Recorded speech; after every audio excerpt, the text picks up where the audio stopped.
Welcome to the Korea Daily Briefing for July 9th, 2026. Let's get into the top stories making headlines today. Our top story. The Supreme Court has upheld a 7-year prison term for former President Yoon Suk-yeol for obstruction of justice. Thursday's ruling finalizes his punishment for blocking investigators from detaining him in the aftermath of his failed martial law bid in 2024. It marks a definitive legal endpoint for the disgraced former leader, whose martial law declaration plunged the country into its gravest political crisis in decades. Turning to the economy, the International Monetary Fund has handed South Korea the biggest growth upgrade among the world's 30 major economies.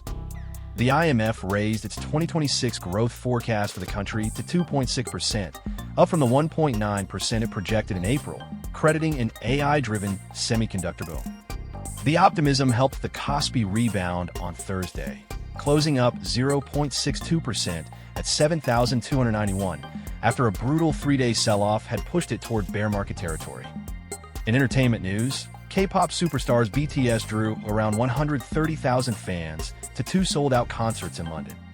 The shows, part of their ARIRANG world tour, packed roughly 65,000 fans in a Tottenham Hotspur stadium on each of Monday and Tuesday nights. That marks the highest per-show concert attendance at the London venue since it opened in 2019.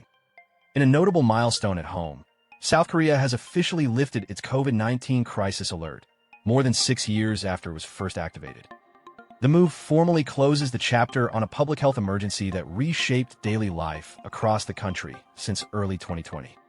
Officials framed the decision as a return to normal, with the virus now managed like other routine seasonal illnesses. And finally, President Lee Jae-myung says he will pursue a phased denuclearization of the Korean peninsula and work to normalize ties with Pyongyang.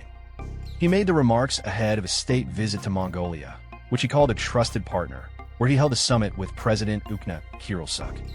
The push came as North Korea separately blasted expanding military cooperation between Seoul and Tokyo as a foolish act courting self-destruction. That's all for today's Korea Daily Briefing. Thank you for watching.